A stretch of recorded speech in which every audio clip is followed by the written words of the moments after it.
Welcome everybody that's joining so far. I'll admin for this, if you could let us know when we're ready to start and we'll get going.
If we can go ahead and get started on that. Okay, right, let's get started. So, hello everybody. Thank you for spending your Thursday evening with us. We really appreciate it. And we do hope that you find this an interesting chat. So we hope you find it interesting chat, that there are some good discussion points that you can take away. So this event today is a collaboration between Talent Development Singapore, Philippine Society for Talent Development, and Learning and Development Cambodia. So thank you very much to all of those non-profit organizations for their help and participation with that. So with this event, so we're going to take 90 minutes, hopefully for an interesting discussion where you'll have some good takeaway points. And yes, the topic will be future-proofing your organization through talent development. So I think a really good place to start would be it'd be great to know who we have in the audience. So if you could please use the chat function, let us know your name, let us know where you're joining from, and importantly, it'd be great to know what you hope to get out of this session, what you hope to learn from it. So if you could use the chat function, if you could share who you are and what you want to get out of that session, that would be fantastic.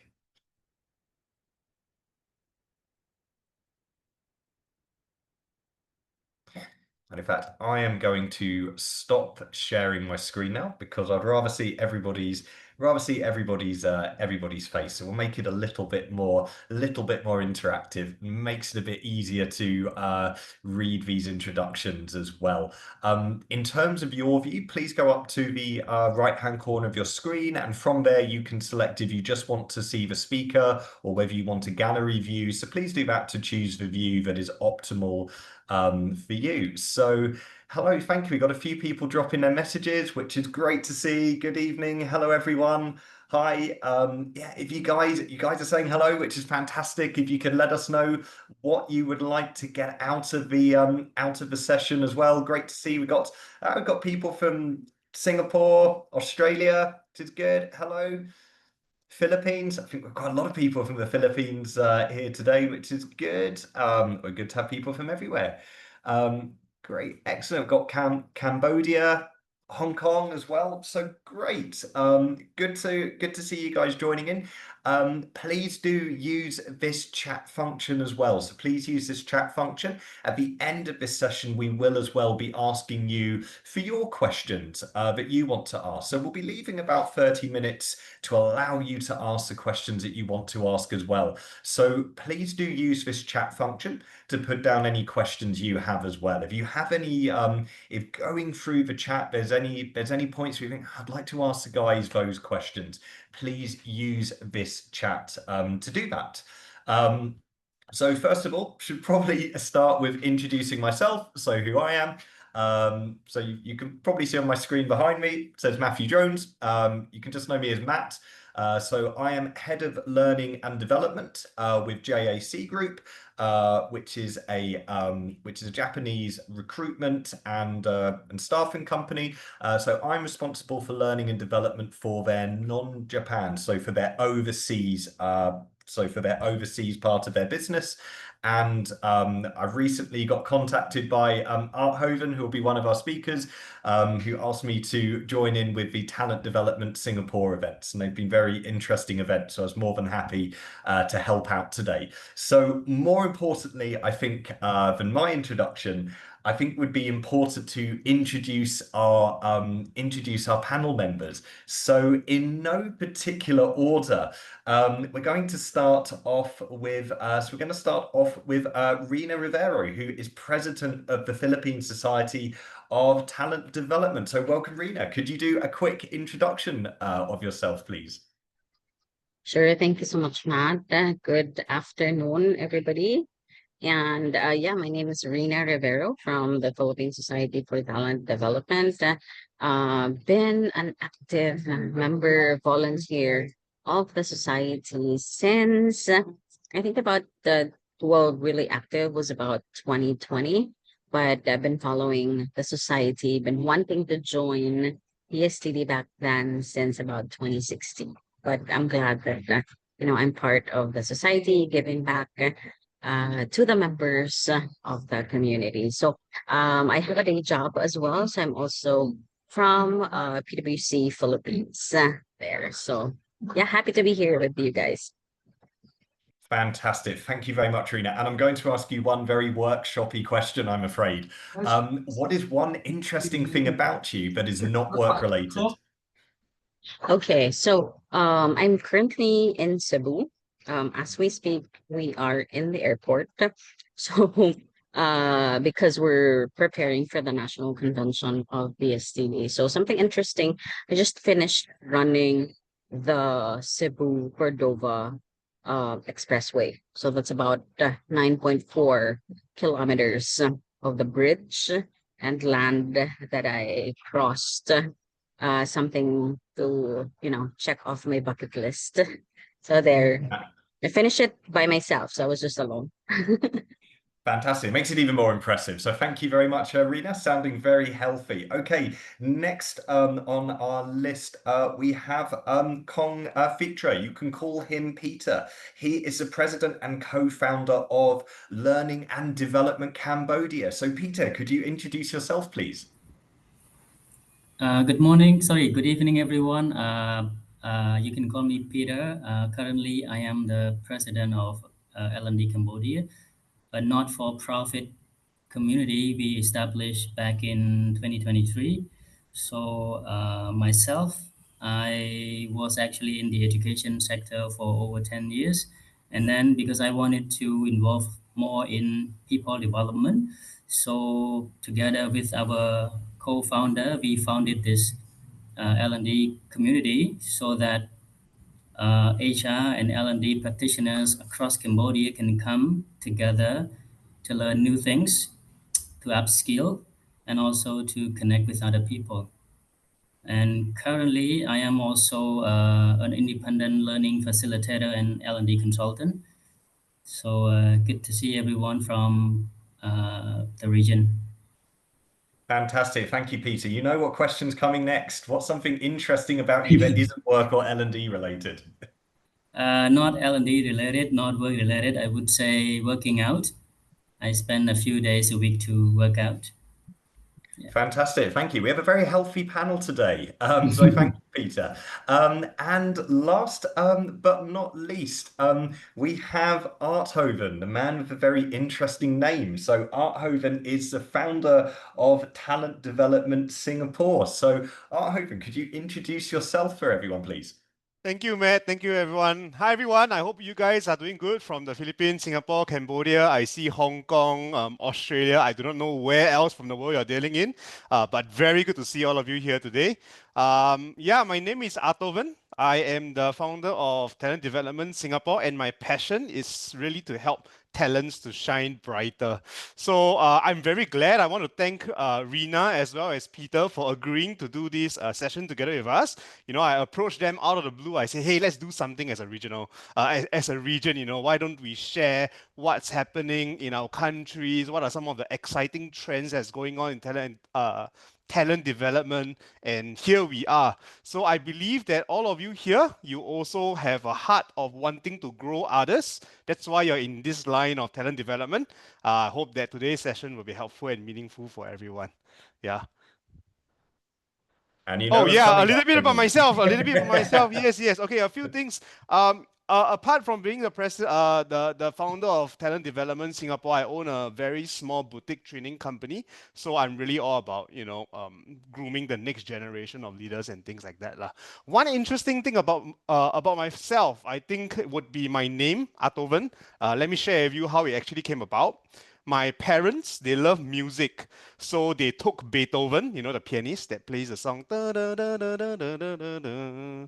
Yeah, so they took Beethoven, and they're artists as well. The both of them are artists. They draw, they are designers.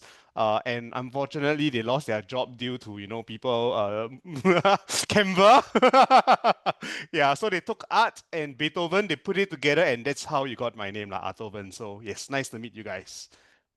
Fantastic. Thank you very much, Arthoven, from someone whose parents I think literally just picked the first name they thought of for my name. So thank you very much, guys. And so let's get on with it. So in terms of the actual main context of what we're really going to be talking about, so we're going to really be really kind of going to be having a look at this in terms of having a look at future-proofing organizations. So being prepared for the biggest event happening in the global market right now. So obviously we do have certain uncertain markets due to let's just call it tariff roulette at the moment. There's also been drastic advancements in AI, as everybody knows. No one's quite sure whether it's going to help them do their job better, replace them, work alongside them. No one's quite sure of that, really. I'm certainly not anyway.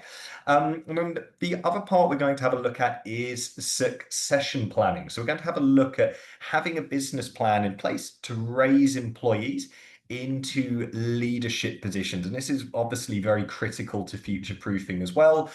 With our three panelists, they're in a very good position to discuss this because, as they've already discussed, all of them are sort of presidents or founders or both of non-profit talent development organizations, and they're spread quite well over Southeast Asia. So they have quite a good sort of regional outlook on this. So they speak to a lot of people in this industry. They've got good experience themselves. So they should be good people to share information with. And I'm interested to hear what they have to say as well. So that's probably enough from me. So I'm going to kick off with the first question and let's hear what our panelists have to say. So kicking off with a more general question, how are you preparing current and future leaders for an uncertain future?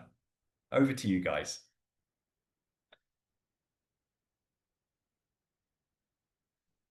I'll tell you what, as everybody's shy generally to go first, I'm going to pick someone to go first.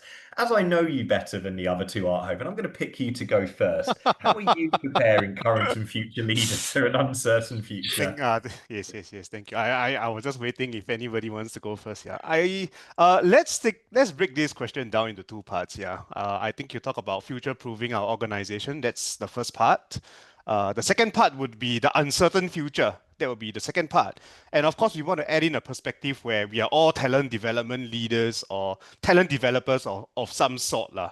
Right. I was just speaking to one of the sales enablement training managers just 2 days ago. He belongs in a large MNC, and he actually shared with me that when he speaks to talent developers in his company, they always seem like they just don't understand the business. You know, they arrange different types of trainings, but it doesn't seem to be very useful by their team.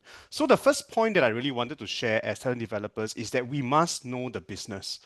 Like we really must know the business. understand what's the business model, how the business operates, and how do they generate revenue, right? How many of us as talent developers, we are there, just to arrange for trainings to happen? But the real question comes, right, when we understand how the trainings actually impact things like operations, it impacts things like, the different departments, it impacts the different functions of a business, right? So that's the very first part. The second part of the question, I think we talk about how uncertain the future is, especially with AI.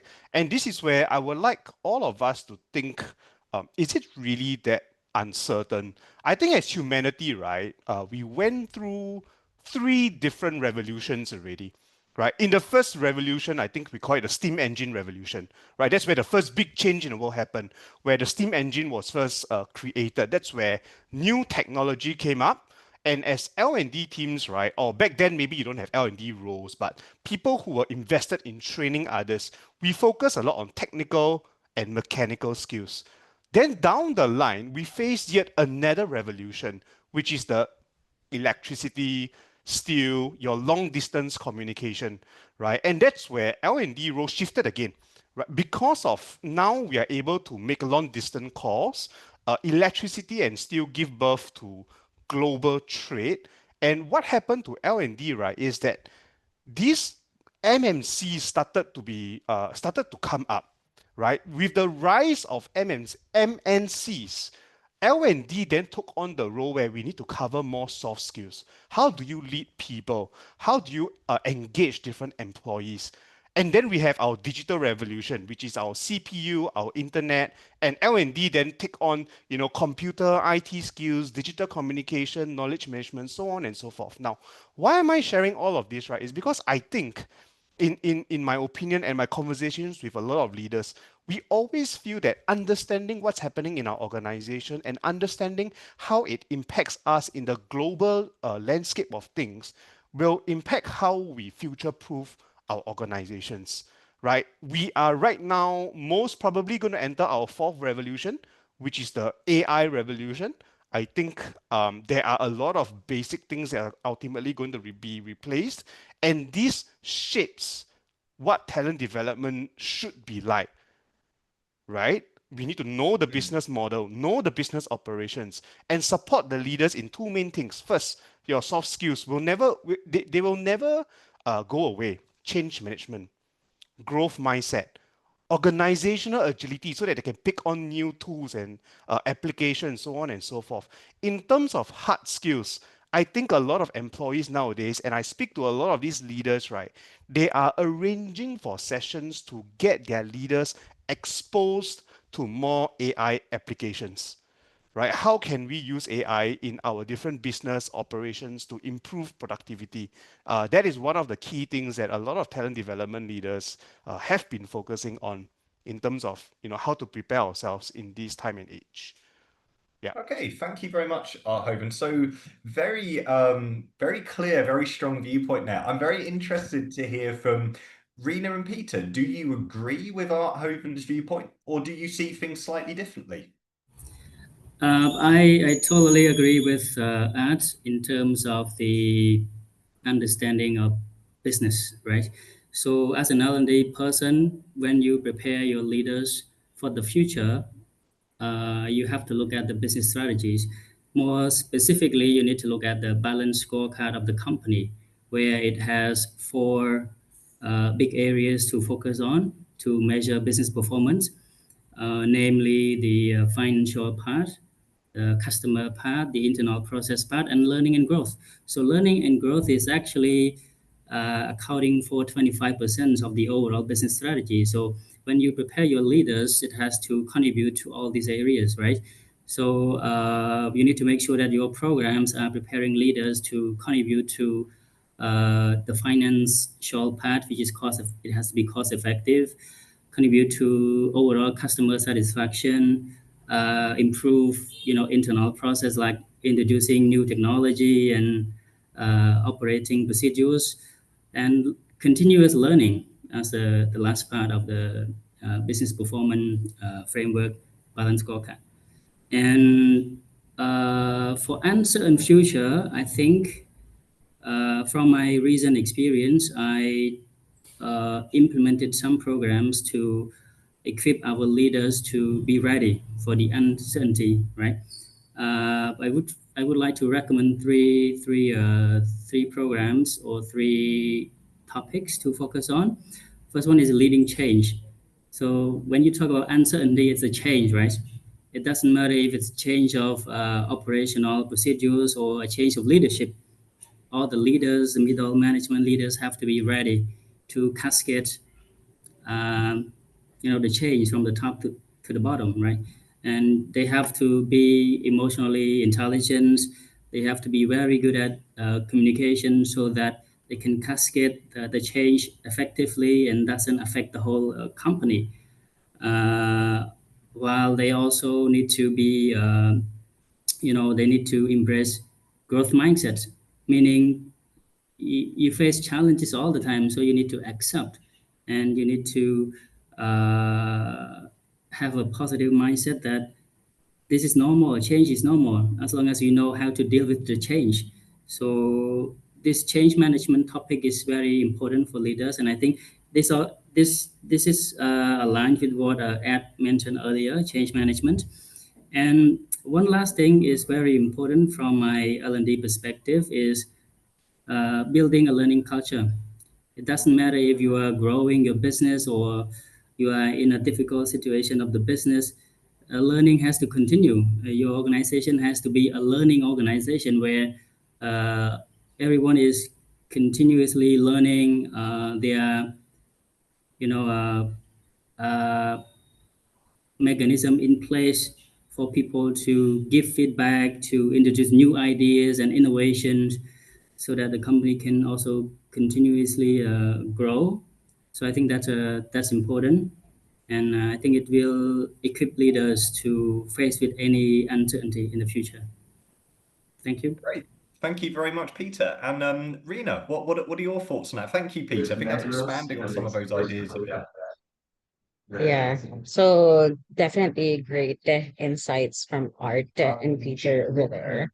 Definitely agree on the learning culture, right? So I know that we can only prepare so much for the future, right? So it will always be uncertain. That's why it's the future. We would never know what's gonna happen. So we can only prepare for it. So in the Philippines, that's why the Philippine Society for Talent Development exists, because we our goal really is to enable the talent development professionals, right? So enable the talent development professionals, equip them with the skills that they need, and of course make sure that we engage the rest of the stakeholders in the community as well, right? So in terms of enabling the talent development professionals, so these are talent development professionals or L&D professionals, right? So these are the people who will create programs to train future leaders in the organization. They themselves are future leaders of the organizations as well. So, with PSTD, that's why we have created the PSTD's talent development framework. Okay, so the talent development framework pretty much outlines the journey of the talent from well, it's in Filipino, but I'll share the Tagalog, the English version. So the journey is about pagmulat, which is about the discovery of one's talents. Paglinang, paghusay, which is about molding and shaping towards excellence and mastery of the skills. Paglaya, which is about freedom to choose, freedom to express, and maximize their talent. And then pagtagumpay, which is about realization and actualization.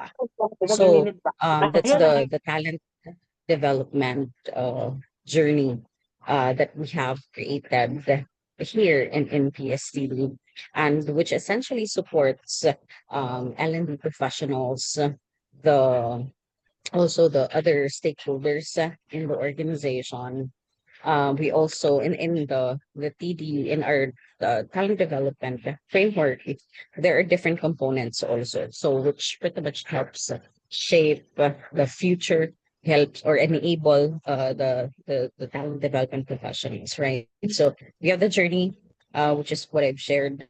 We have the enablers. So enablers are the strategy in the organization. We have the people in the organization. We have the processes, right? So we make sure that our processes are also future proof, right? That, and it's always continuously improving.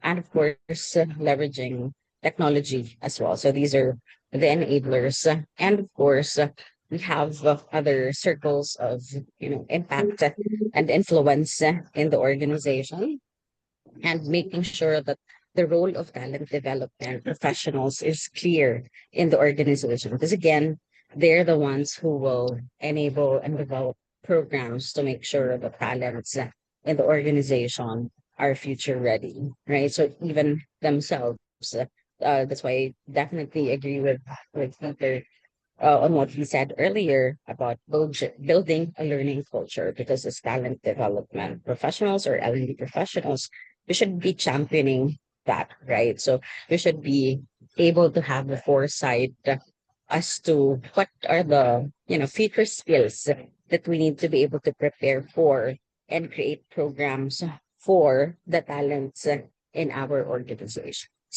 And of course, making sure that we have the list of competencies, the current competencies and the future competencies based on the direction of each of our organizations as well. So in PSDD, we have the leadership competencies to make sure that, future trustees and volunteers have those competencies, and that we're supporting to make sure that, when the time comes, they're ready, or at least they're developing those competencies.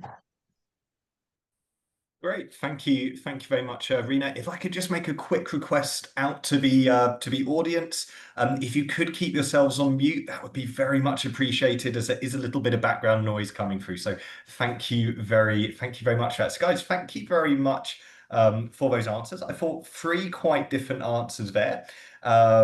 Which is very interesting, and I think we'll move on to our next point now, which is regarding AI. So, Arthoven, you kind of brushed on AI. Doesn't mean you have to speak first, but that's going to be our kind of next point. So, obviously, we spoke that AI. I think it is one of those things that whatever impact it has, whether positive, whether negative, it will have an effect on our future. I think most of us can probably put a reasonably good bet that it will have an impact on the future. So from your discussions regionally, and this might be quite interesting because it might vary a little bit between the different regions that you work with, but what are some of the top AI related shifts that you see impacting the workplace in your country, and how are you adapting to that?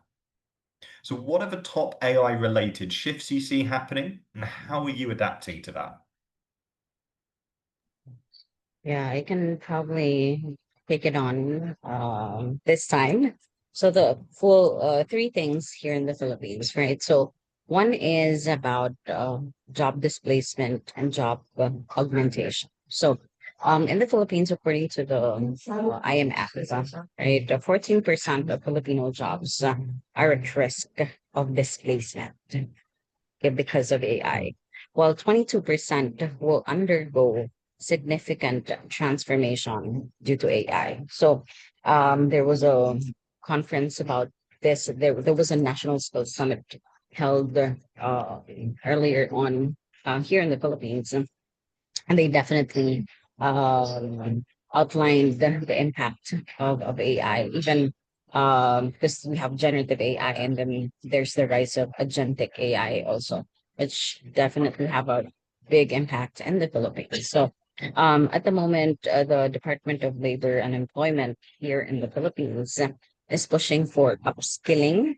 reskilling programs. So not just the Department of Labor and Employment, but the other agencies in our governments as well. So they have various industry consultations, and they're really pushing for upskilling and reskilling of talents here in the Philippines, focusing on digital literacy and the AI competencies, and of course, human-centric skills like problem solving, creativity, and critical thinking. Given that, that's where the human part of us comes in, right? Our critical thinking and making sure that, people don't take it at face value, right? Whatever AI gives us. And another thing that impacts us here in the Philippines in terms of the IT BPM industry, so IT business process management industry, or the sector here in the Philippines, because well, generally that industry is a big, you know, uh, contributor of our country's GDP, right? Given the investors who came in a couple of years back. So this industry here in the Philippines is pretty much highly exposed to AI automation, right? So these are the back office people. So they process, back office stuff. The customer service. I heard someone say about customer service earlier. Peter mentioned about that. So these are generally the sector that, will greatly be impacted, right? So that's why companies here are shifting towards higher value services skills, like AI enabled customer experience, analytics, and tech support. So pretty much, making AI work for you, right? And not going against it, literally. But in making sure that people really know how to use it and really don't fear it, that it will take over all of us. Though there's still that probability or possibility, right? So making sure that people are able to use and leverage the technology instead of fearing it or avoiding it.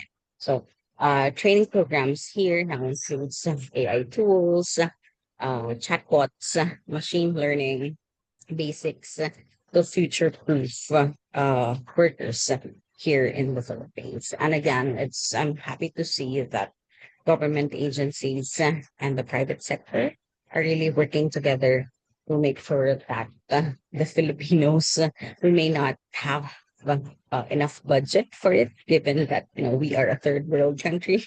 But at least the government and the private sector are working together to make sure that Filipinos are able to adapt to it. Great, thank you very much, Rina. We're actually going to come to economics in our next question, so I look forward to you expanding on that shortly. And I thought you mentioned something, I do want to pick up on something there, because I thought you mentioned something really interesting in your answer about the importance of critical thinking and creativity. And that's something perhaps where we need a little bit of balance, because it's really important with AI, obviously, that we learn how to use it, to maximize it, to use it as a tool. But there have been a number of studies that have shown maybe if we over rely on it for certain tasks, it can actually diminish our learning, and it can diminish our critical thinking and diminish our creativity. So I must admit, my own personal learning, this is something I'm trying to balance. That's why I like to take notes, to be honest, because it helps me remember better. But you as well.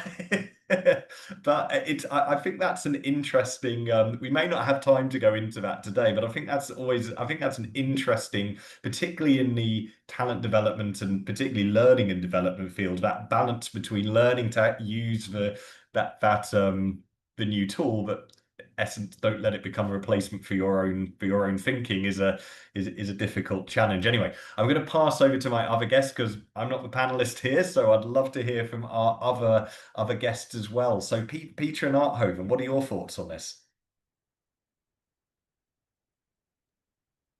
Okay, maybe I go So, first.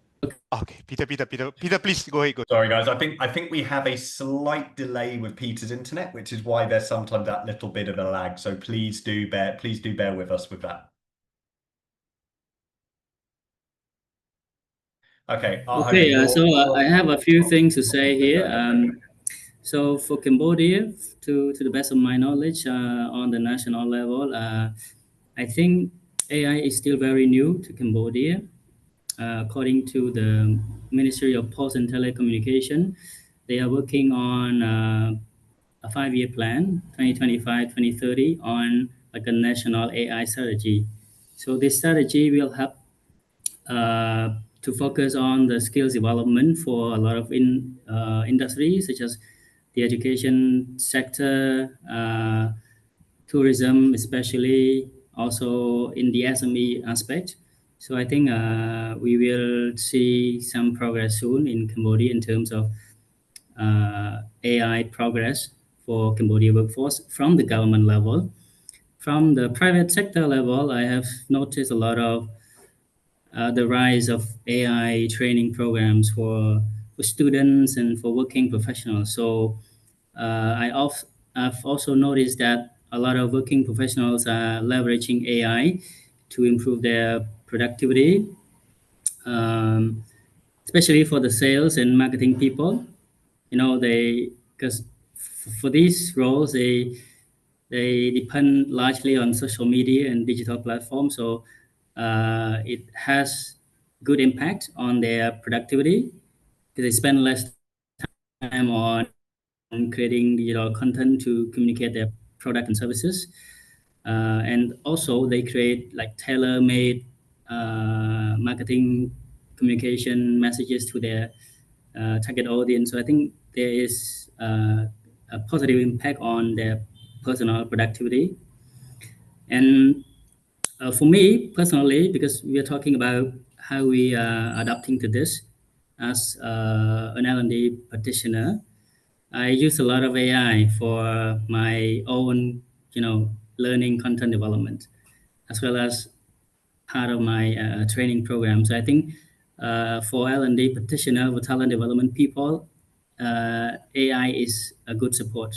We don't like depend on it fully, but we leverage, you know, the tools to help us improve our talent development programs. Yeah. So I think from these are some ideas from Cambodia side. What I, to the best of my knowledge and what I have observed. So that's what I could share to the audience. Thank you, Peter. Interesting. Sounds like there's a bit of a dual kind of impact there of sort of from the top down, the sort of the government level, but also from sort of private businesses as well. I must admit, I always have a bit of a little bit of a challenge when using AI, and I find if I use AI, I can do stuff in terms of developing my own programs. If I use AI, I can do it quicker, but if I don't use AI, typically I tend to understand it better. So I always find it's getting Yes, yes. getting that balance right. Actually, So there's one particular issue that we are facing right now. According to UNESCO, they're working on the digital literacy, and mm, to work on that, there is a kind of a problem with the internet access. According to UNESCO, only like 35% of people in the country have good access to the internet. So the rest they have limited access to the internet. So of course, limited access to the use of AI, right? So I could say that a lot of people in big cities like Phnom Penh and other few big cities, they have good access to the internet, and they are exposed to these mm. AI tools, so they tend to integrate the use of AI tools in their daily needs or professional needs. But for those who have no access to the internet, they have less access to AI tool as well, right? Yeah. And just a quick one, because I think that's quite an interesting point. Obviously, in some countries that have more developing economies, not having that access to internet, how do you think that impacts the country and the workforce overall? That that limited access to the internet, maybe not even AI specifically, but how do you think that impacts the impacts opportunities of people as a whole? I think it impacts their education Mm, because currently a lot of education is happening online, right? You Yeah. blend education both in class and online. So if they have limited access to the internet, then they limit their access to education as well as their employment. Some of the jobs require you to be online, to work online, right? You don't even have to be in the workplace. Some jobs require you to be hybrid, on a hybrid mode. Mm. You go to the office for a few days and then you spend some time working online, right? So I think, yeah, it limits the ability to develop, themselves through educational programs, as well as to access to jobs, emerging jobs, right? That Thank are, you for that. are in line with the use of the internet and AI. Yeah, thank you very much for that insight, Peter. I think that's I think definitely puts things into perspective for us, and definitely means I need to put things into perspective when my router occasionally crashes, not get quite so not get quite so frustrated. So thank you for that. And Arthoven, what are your thoughts on this? I want to start off by sharing one of the things that our Prime Minister Lee Hsien Loong shared just last week. He said that Singapore's focus should not be on building the foundational AI models, but Singapore's focus is on effectively using them to improve services and productivity. So I think this is something that our friends from Philippines and Cambodia, or wherever you are in the world, it's something that maybe you want to consider. Thinking about for your organizations as well. As I speak to some of these talent development leaders, what I realize, right, is that they see the adoption of AI in their organizations directly related to future proofing their organizations. Why? Because manpower is any organization's largest cost, right? And AI improves productivity. Uh, it, for each employee with improved productivity, the cost then goes down. It keeps their companies competitive. Will this result in the loss of jobs? And that's why a lot of us, we are very fearful, right? Probably. I think we have already seen it starting to happen across some of the different industries. But I believe that different new jobs will be created, right? But if I were to move back to the point on productivity, right? A lot of organizations have already implemented AI as part of their processes. You see things like, when you go to McDonald's, you are able to order digitally. When you are trying to solve a problem on an online platform, there's this digital chatbot that you can ask the question, and an AI guy from the other side will reply and help you out, right? That's productivity, because now I eliminate the need for tier one customer service, right? But I think at an individual level, that's where we ought to go and find out, as talent developers, right? How can we help employees at an individual level adopt AI to improve their productivity? And this goes beyond sales and marketing, which was shared by, I think, Peter previously. I think we can explore even things like in talent development. I was just speaking to one of the professors in SMU, Singapore Management University, just last week. No, sorry, not last week, last month.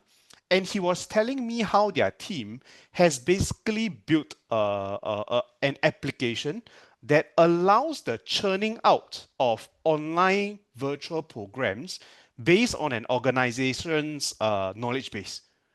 So you all know you are in different organizations, right? You all have your knowledge base, your entire PDF, right? You just need to upload it, and they're able to churn out training programs online for you. And it's just a click of a button. It's that quick. Now things are changing already. This will mean that the job of instructional design or as talent developers is already starting to change, right? Last week I was speaking. One of our panel was the deputy director of talent development in SBS Transit, right? And SBS is the company that looks after the entire land transport in Singapore. And he was sharing with us, right, how his department now focuses a lot on the application instead of content knowledge, right? Because honestly, I run a training business as well, and I feel this also. If someone wants to learn something new, what's stopping them from just searching the internet? Do they really need us to come in and run these trainings anymore? No, they don't. our role as talent developers are changing, right? And what he was telling me was that instead of running programs where he is sharing content, he is running short 1 hours to 2 hour session where people come and share what they did, how they applied the content in their work. So application focus, right? These are the biggest areas that I think is impacting organizations with the introduction of AI in our landscape lah. So that's what basically I think is happening in Singapore. Yeah, it's very interesting that Arthoven. I think whenever there's uncertainty, I think it's understandable that people, understandably, people can feel apprehensive, and I think in this case there may be some good reason for it. I think actually it's very interesting what you were saying about the applications. I feel actually a related concept of that is learning is almost, it's more important to learn how to learn rather than necessarily sort of what you learn. As you said, everybody has access essentially on the internet to most information out there.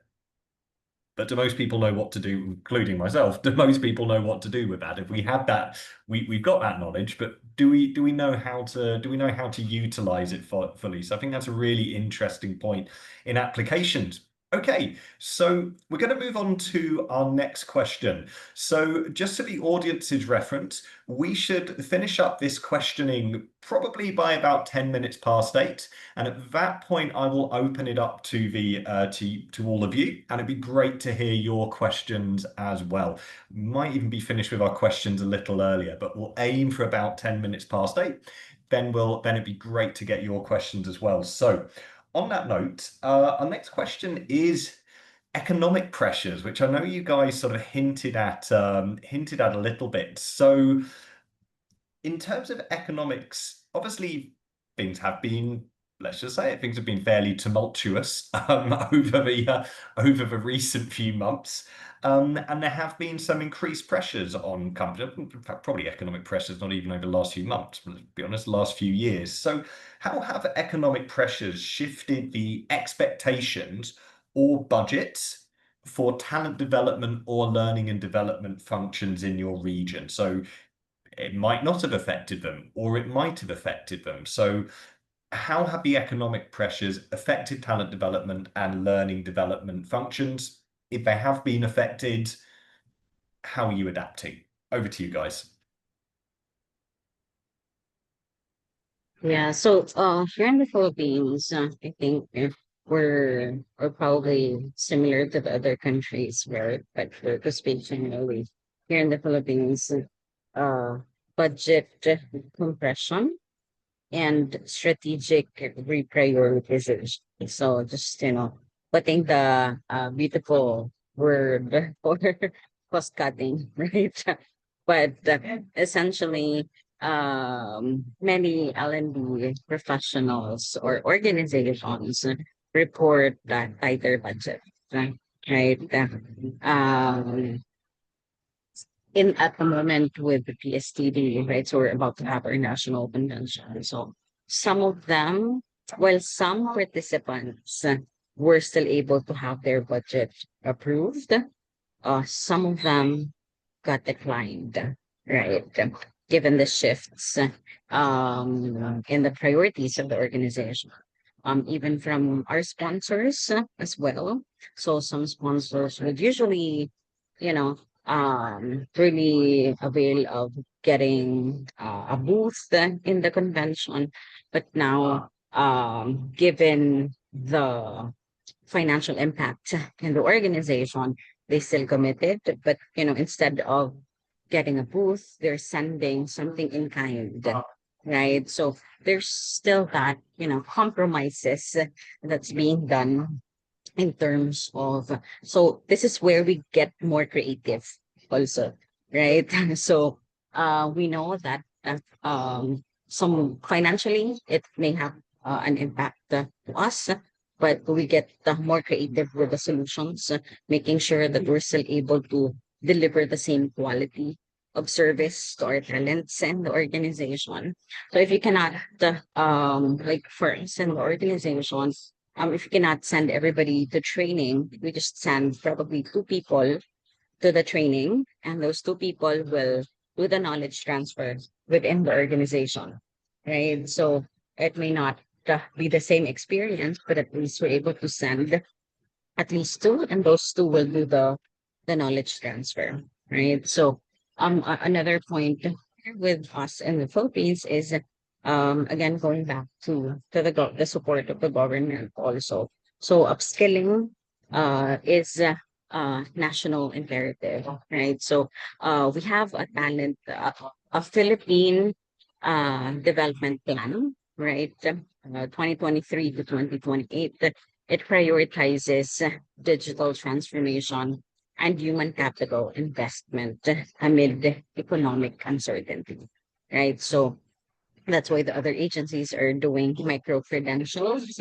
Also, Mm. there are different scholarship programs being offered by the government, and some corporations also have scholars. So, as talents, I think we really just, as talent and as talent development professionals, we're just being creative and really make do with what you have at this point in time. You cannot always have the financials or the budget for it, but we have the network to be able to Mm. explore and get support from. Thank you, Rena. So essentially, the function is still seen with value, but there may not be there may not be the kind of the access to funds that there were before. Yes, that's right. Thank you very much, Rena. Okay, let's go next with go on, Arthoven, you Yep. next. Yep.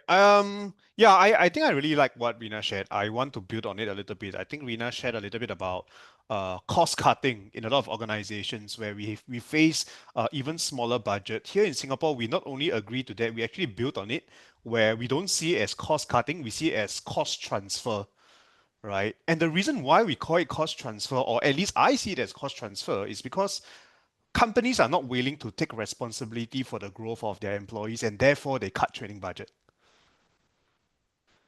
Right. But ultimately, employees are the ones who are being affected. They are the ones who are denied the opportunity to learn, to grow, to develop themselves Mm. professionally. And what happens after if they were to lose their role? Assuming they lose their job, right? Because they're no longer that relevant. They go out there, they are trying to find a new job. They realize that they need to upskill.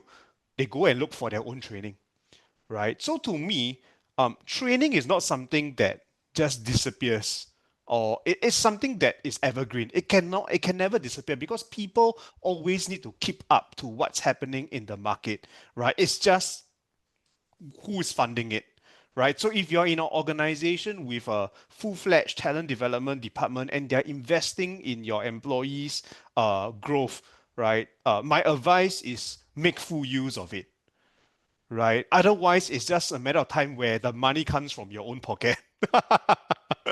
Right. So that's the first thing that I wanted to talk about, which leads me to my second point. As talent developers, right, our ability to create a culture of learning, or for those of you who are like me, who took your masters in professional development or adult facilitation, the term self-directed learning is something very big, right, to us. How do we create a sense of self-directed learning in our employees? Because these will determine how much people are willing to learn and develop themselves, make full use of resources available to them in order to grow. And my opinion is that when people are high in self-directed learning, the cost of learning goes down. But when people are not interested to develop themselves, the cost of learning goes up. Right? And the reason why I say this is because if today, just imagine all of us today, we decide to learn how to drive a lorry, just for example, okay? We are super determined to go and figure that out. Don't you think we are able to find that somewhere online? Don't you think we are able to find a friend who probably knows another friend who knows how to drive a lorry to teach us? The thing is that the moment someone is determined to invest and want to learn, it becomes very easy to help them to grow. So I think as talent developers, right, don't forget about the core of our jobs, right? Of our responsibility to create an environment where people not only have the opportunities to learn, but create the environment where it encourages our employees to learn, right? Award them, reward them, recognize these efforts, and all these things will help. In terms of reducing the cost because of cost cutting, right? We have lesser budget to work around with. We are no longer able to send our entire team out for training. I think Rina shared some good examples of how we can cut some of this cost. What I think is that there are more ways to cost cut that we need to explore as talent developers. Previously, it has always been face-to-face training, right? In the olden days, I invite a trainer, I pay him X dollars, and they come in and transfer knowledge. And over the years, it evolved to internal knowledge transfer. I hire someone of high caliber, and this person comes in. My L&D department, with the capability of instructional design, dissects this person's ability to perform and turns it into a training program, right? And this is technically free, assuming the company has a good talent development department, right? Right, they're able to capture knowledge. And the problem with a lot of organizations is that if they don't invest in talent development teams that are capable of doing things like that, they may hire the best talents in the different departments only to have the talents, together with their capability and knowledge, leave the organization when the employee leaves. But good organizations with strong talent development departments will retain this knowledge to train future employees, right? And that's where I think companies can look into meaningful cost cutting without sacrificing on the quality of the trainings that employees are getting lah. So that's my take in terms of how budget is being managed. Yeah. Very, very impassioned there, Arthoven. So essentially, invest in your talent development teams. So invest in your talent development teams. Make sure you have self-driven learners. Okay, thank you very much. And Peter, what are your thoughts on this? Okay, so economic pressure. Before going into that, the impacts, I'd like to share how L&D function has been, has been practiced in Cambodia. So we've got this multinational company who already has an L&D team, a whole L&D team to run everything, right? And then we have a smaller company who has just one L&D person to take care of everything. And then we have another layer companies who don't have any L&D person, doesn't have any L&D role, but L&D is under HR. So in terms of the shifts in the expectations or the budgets, for bigger companies, they have their own L&D team to handle all the L&D initiatives. And oftentimes they hire external trainers to complement what they already have. But during these economic pressures, they just stop working with external partners and leverage their own team to implement all the programs. And deep down, if you go down to a company that has one L&D, either they remove L&D role and put it under HR, or they just cut all the L&D budgets and let that L&D person to take care of everything. What I mean by everything is everything related to new staff, everything related to talent development. I would like to point out one specific practice here. Many companies, they leverage the expertise of department managers. So the L&D person would develop some training programs based on the training need analysis, and then they would seek support from the managers to run the programs, right? And they would train these managers some training methodologies and delivery skills, so they can deliver the courses internally so that they can save costs to spend on hiring external trainer. Another practice is that they they shift from training in the classroom to on-the-job training. They cut all these in-class training programs, and they encourage the departments to develop their talent through on-the-job training. So I think that is something that I can see what we are doing here. And for some companies, they just don't have L&D at all.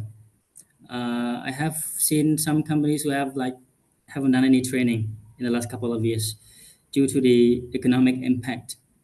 They don't have an L&D person. The HR doesn't have the necessary skills to step in and still continue running the programs. So they just neglect L&D. I would say there are different levels of L&D roles where different companies are using.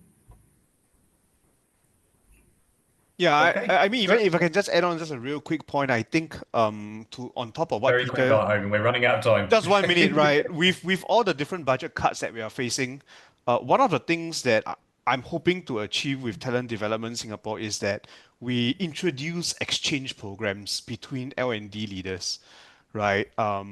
I know a lot of leaders who specialize in various topics. What's stopping us from exchanging our resources, especially in skills that are more generic in nature?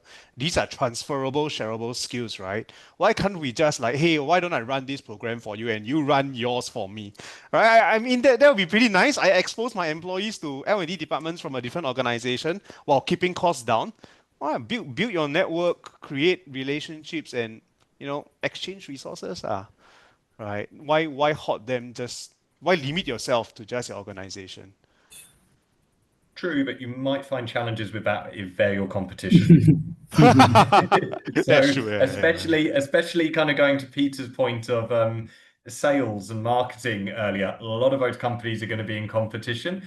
That might limit that. But I really like the point mentioned about I did really like that point mentioned about sort of the on-the-job training. I think that's really important. And I think regardless of a budget cut or not, that should probably be incorporated for practical training anyway. So final question, and then we'll come to our audience question. So I'm gonna ask you guys, could you answer this one just with 3 quick points?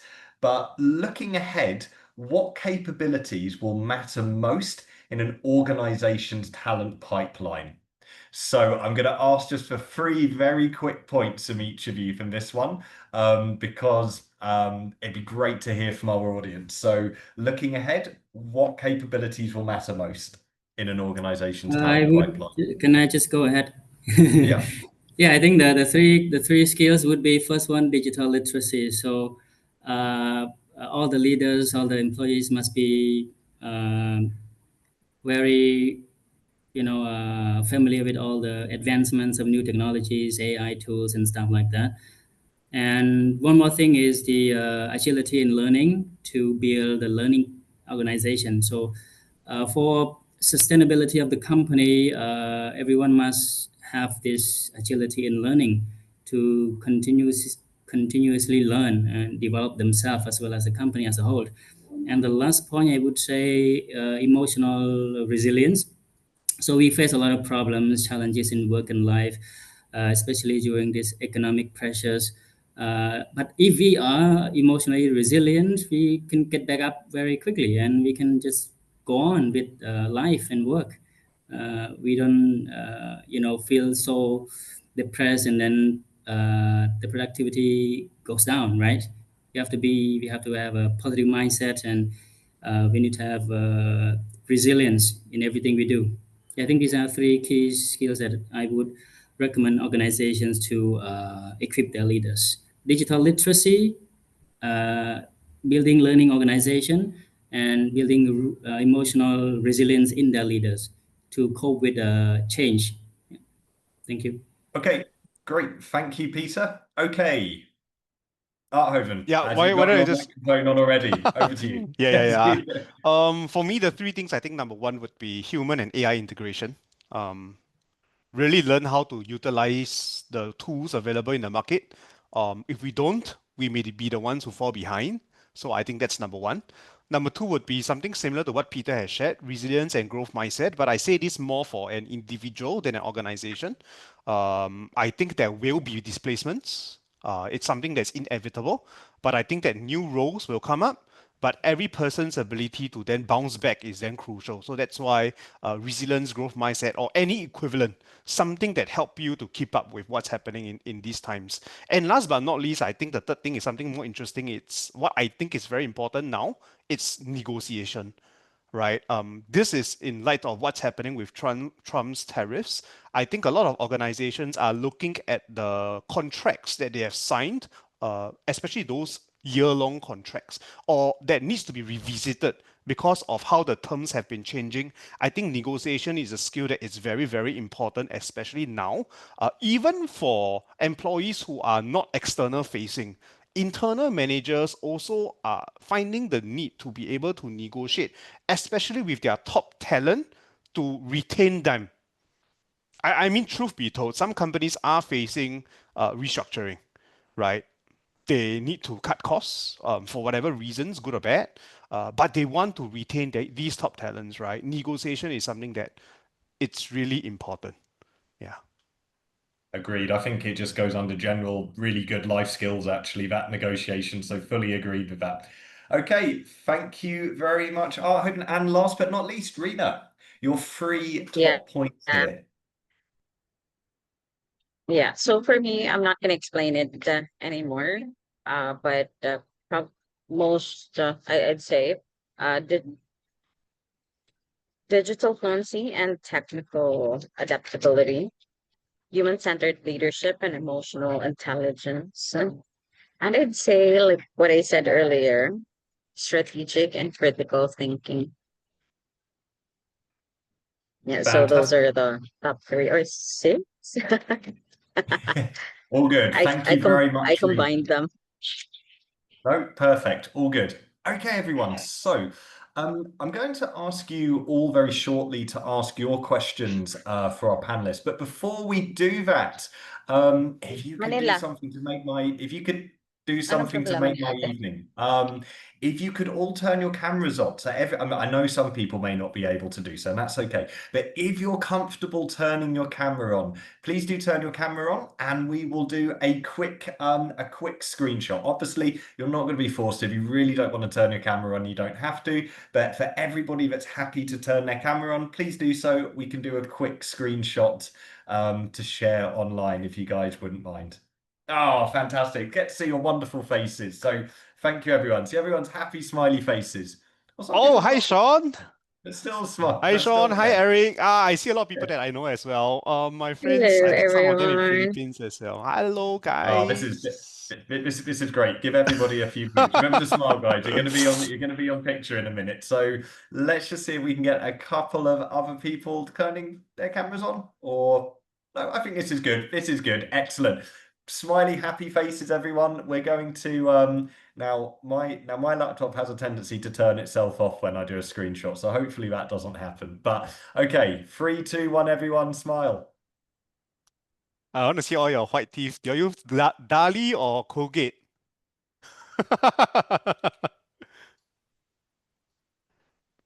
Okay, I think that worked. Hopefully it did. Otherwise, we all turned our cameras on for nothing. So, okay, guys, thank you very much for that. So, if you want to leave your cameras on, you can do. If you want to turn your cameras off, you can do that as well. So now I'm going to pass over to you guys. So, if anybody has any questions for our panelists, please do ask. So please throw in the chat any questions you have for our panelists.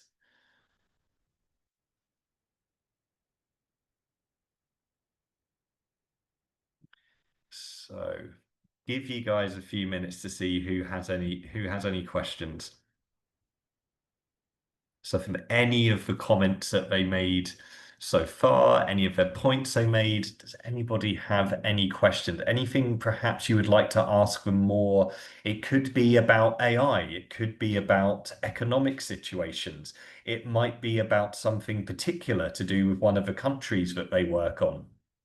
Might even want to ask, where did you get that nice jacket, or something completely off topic. But any questions people have, be great to hear from them. I can see some of my colleagues here from JAC, so welcome. Good to have you guys joining the session. No questions from anyone? No Oh, here we takers. go. Thank you. We've No. got some coming through here. So, oh no, Mel, you were just giving affirmation. Well, that's good as well, anyway. So, Eric, thank you very much, Eric. So, question: with cost pressure, what is your view on L&D being regional slash global versus localized L&D? Very interesting question. If you were to give advise an MNC CHRO, for example? Yeah, in-depth, interesting question there. So, what do you guys think? Let me take this because I was put in exactly this position. My previous role, I was advising my CHRO, who we were in the regional area. I used to work in Ninja Van, so we are all around in the Southeast Asia region. So one of the problems that we faced was cost pressures to deliver training to all of our different employees. My suggestion will be regional needs to be kept as lean as possible and localized cannot be eliminated, right? And the reason why we say that is that we need to understand what is the local consumption preferences, right? What I mean by local consumption preferences, it means that how do they like to attend their trainings? So I know the people in the Philippines love face-to-face training, right? And when I head over to Indonesia, they love virtual trainings.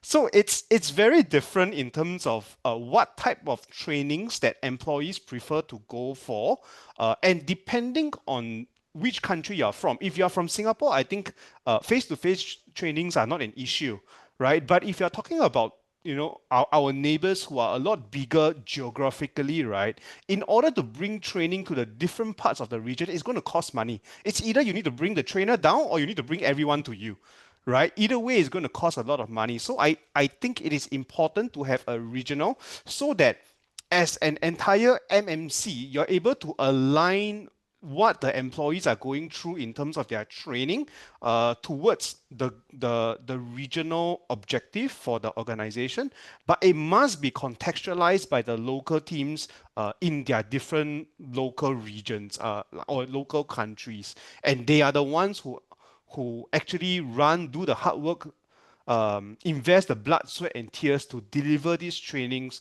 throughout the entire region. So, to answer Eric, I think that even with cost pressures, the best thing you can do is to keep the regional as lean as possible, where strategic thinking or strategic planning is key over there, but the execution needs to be dependent on local consumption preferences. Yeah. Yeah, I'd like to add on that. I think strategically it has to be from the regional, right? So if you are a multinational company, you should have a competency framework. So for your talent development, so it has to be from the top to the to other countries, and based on the, let's say, the regional strategy, you can tailor-made your talent development program or your L&D initiatives based on the culture of the people in particular country, based on their preferences in learning and development, based on probably what is available for them in their respected country, right? But it has to be from the top. So from my perspective, I think it has to be, you have to keep both. Yeah, both. Yeah. I placed my response in the chat.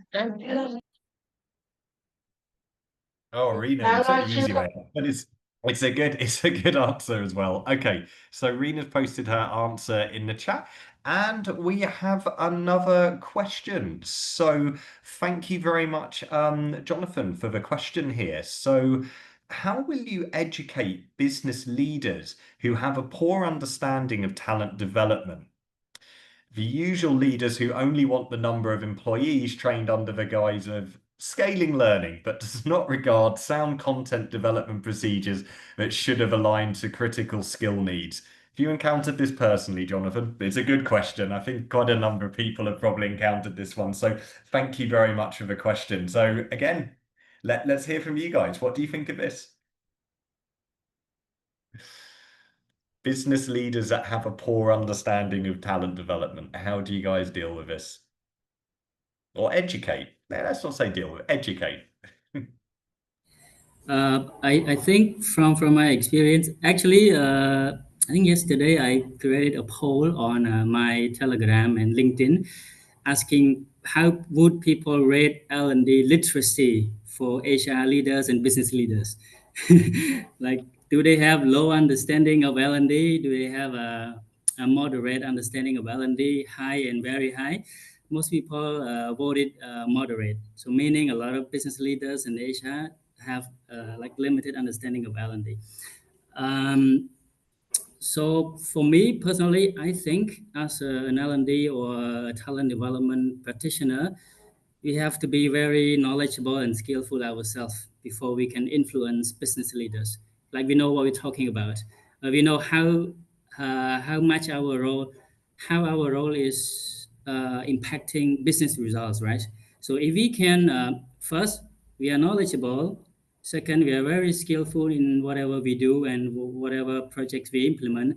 And then we have great understanding of business needs and business strategies, then I think we can have some influence in the discussion with business leaders. But it also depends on how receptive the business leaders are in listening to someone from an L&D or a talent development role, right?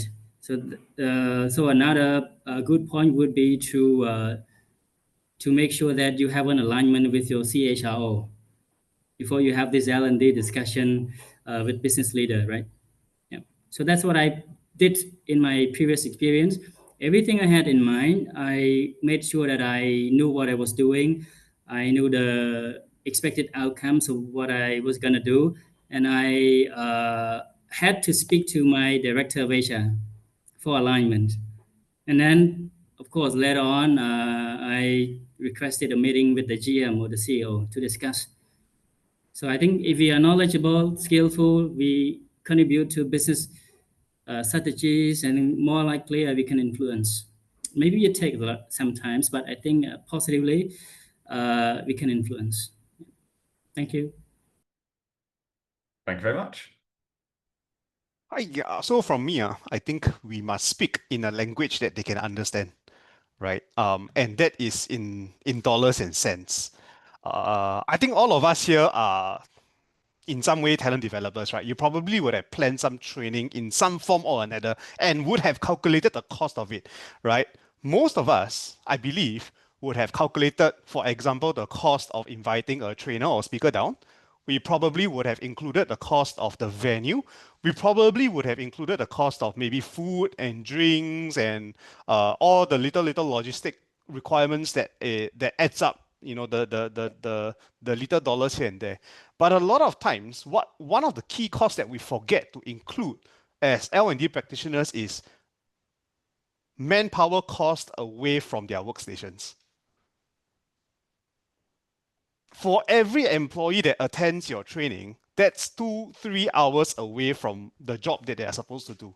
So if scaling learning is your key objective, which means as long as I have 200 or 300 employees come for the training, it means I succeed, then it does not make a lot of sense, because the cost of 300 employees to invest 3 hours each, that's 900 man hours.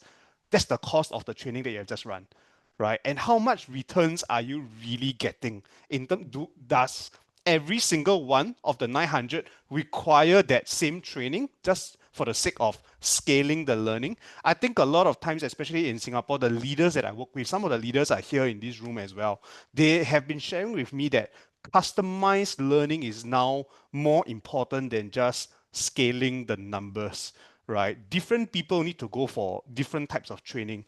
One of the previous experiences I had was a lot of leaders in my organization was coming to me and telling me that they want to sign up for leadership training. I have them by the hundreds, right? And they say, hey, Art, I want to go for this leadership. And I ask them, like, why do you all keep going for communication training, right? It's to help me to become a better leader, right? And I realized that over 6 months, 3 months, 6 months, the ENPS score or the employee engagement score does not improve, which means whatever training they have been going is ineffective. And we realized that the reason why they were ineffective as leaders is not because that they were lacking communication skills, but they were lacking the ability maybe to engage their stakeholders. Maybe they were lacking the ability to influence and persuade their teams, and they can't create a buy-in to get them on board. Different leaders face different challenges, which means different leaders need to go for different types of training, which means scaling training is not only not cost effective, it may not even be efficient.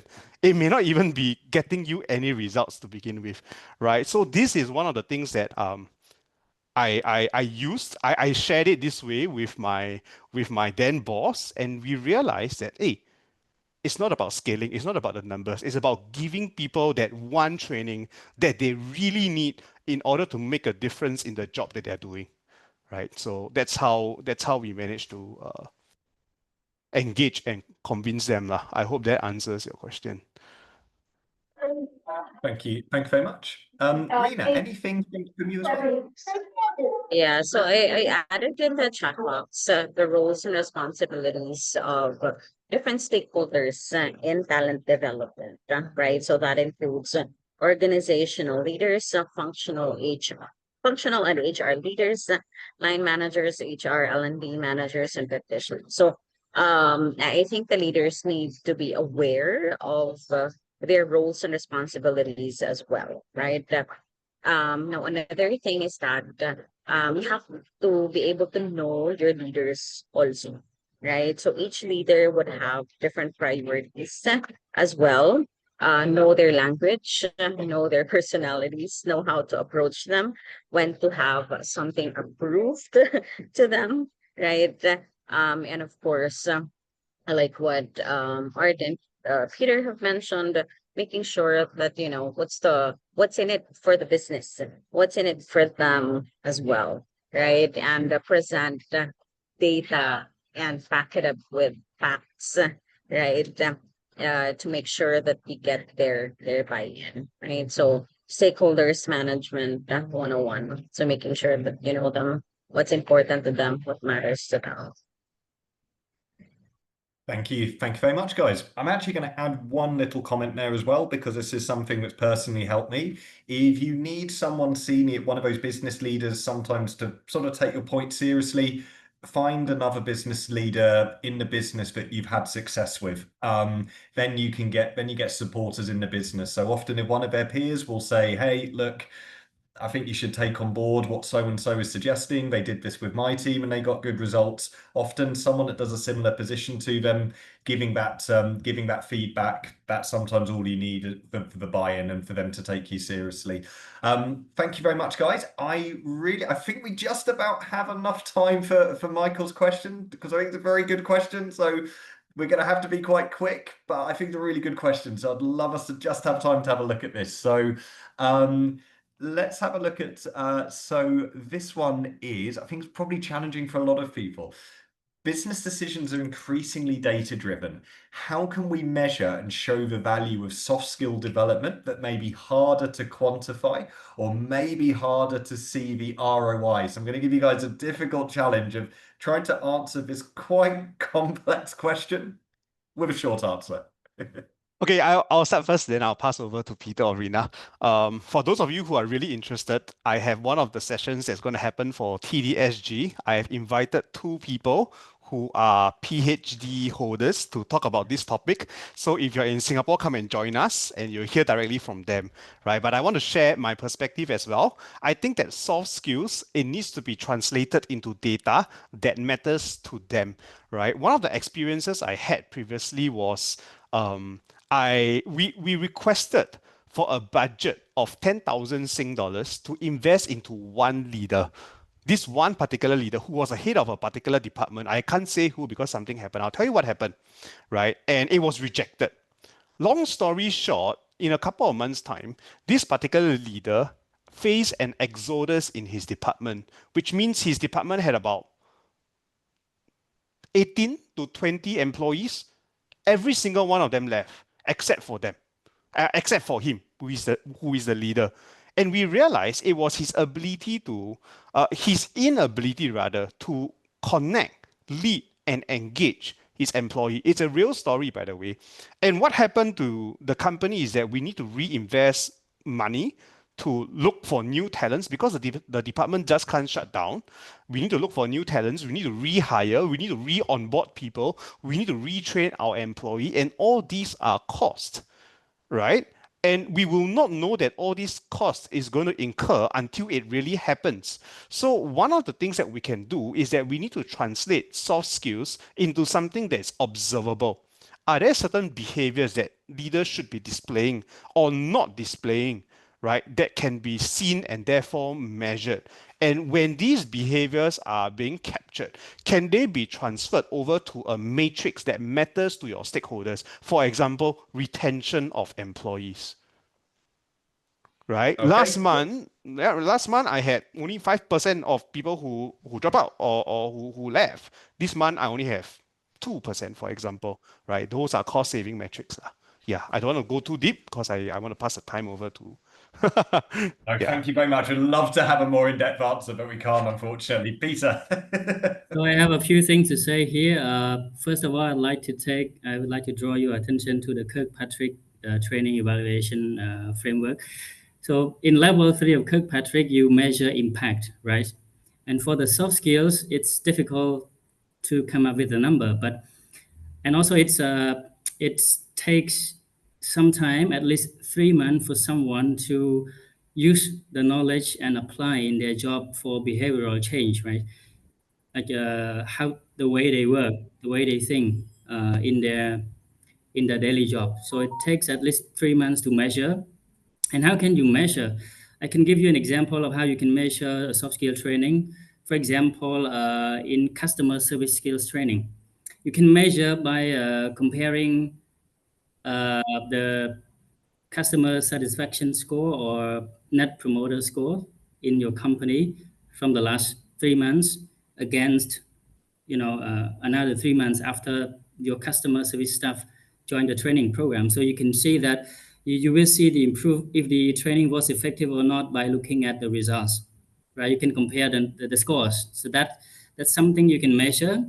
One more thing, I would like to give an example about communication skills training, right? So let's say before one particular person join a communication class, it takes a few days just to communicate one specific project to stakeholders and kickstart the project. But after joining the training, that person spent only 1 day to communicate everything, to get the project started. So in terms of measurement, you can see this person spent 2 days less time than before joining the training program. So if you calculate the number of hours that person spent per day, like for example, 8 hours a day, 16 hours for 2 days, so you can measure by calculating this person's salary and see that there's a return on the investments on that particular training program on communication skill, right? And if this person continue to apply these communication principles, these communications lessons in their job, moving forward, then the impact will continue to have on the business. And return on investment on this particular skill development still exists, right? But you need to understand that it takes 3 months for someone to apply the knowledge they learn and to actually see some behavioral change. Not everyone will change, right? But we can assess through their application in their daily job. Yeah. So, Okay, thank you very much, Peter. Guys, we are over time, so Rena, do you have anything you want to add, or good with Arthoven's and Peter's answers? Well, I think even soft skills can still be measured, right? As long as that's why we need to be able to have a really well defined competency framework, competency dictionary to make sure that, um, people were still able to measure the level of competency and ensure that the gaps in those competencies are closed because of the training program that, we're implementing for our employees. Okay, great. Thank you very much. Okay, guys, so thank you very much for attending. Just before we wrap up, I have a couple of pieces to share. 30 seconds of your time, and then we will be finished. I'm just going to share with you a couple of things, just in case people are interested in a couple of future events coming up. So, in terms of, PSTD, so Philippine Society of Talent Development, it is their 50th national convention. So Blaze, so it's very nice. It's in Cebu, so it's a Bai Hotel at Cebu. So if anyone's interested in attending that, that is coming up very shortly. It's August the 27th to the 29th. So there you go. If you want to go somewhere very nice that lots of people choose to go on holiday to in the Philippines, then this is the event to go to. Next, for Talent Development Singapore. So this will be in Singapore.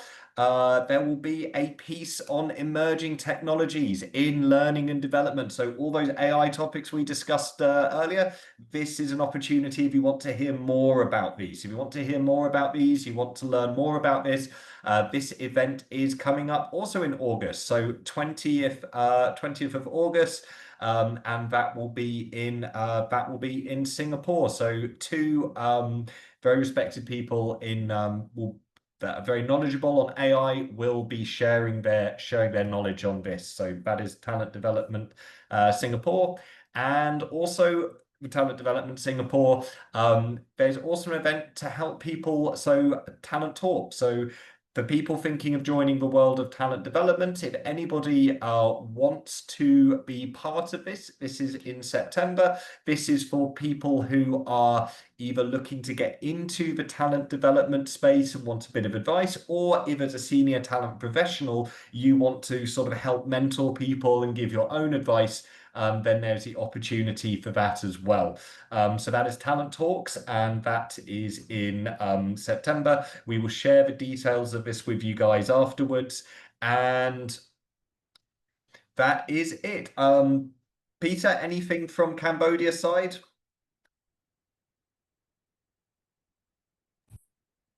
Nope. From Cambodia, from our any events or anything from Cambodia you'd like to share? It's quite far from now. We have our annual L&D conference every year in November. So okay, it's not. We have done twice, and they were all blended. Like we had some speakers overseas joining us, and some panelists joining physically. So yeah, we'll advertise all our events on our LinkedIn page, L&D Cambodia. So if you want to check out what we are doing, you can go straight to LinkedIn. There you go, L&D Cambodia. So guys, if you have any feedback for us, please do let us know. Here is the QR code. So please do scan this if you have any, if you want to leave us some feedback. But guys, thank you very much for your time, everyone. Really, really appreciate it. Thank you for spending your evening with us. I hope you found these talks interesting. I certainly found the answers interesting, so I really hope you guys did as well. As mentioned, please do leave us some feedback if you do have it, but most of all, thank you very much for your time. Really, really appreciate it. Hope everybody enjoys the rest of their evening, and yeah, have a good Friday for tomorrow. Thanks, everyone. Thanks everybody. Thanks, Matt. Thanks, Peter. Thanks, Rina. And thank Everyone. you, the rest of you all. Bye-bye. Thanks for Thank you, coming. everyone. Thank Matt, you. Peter, everyone. Thanks, everyone. See you guys. Bye-bye. Bye. Bye. Bye.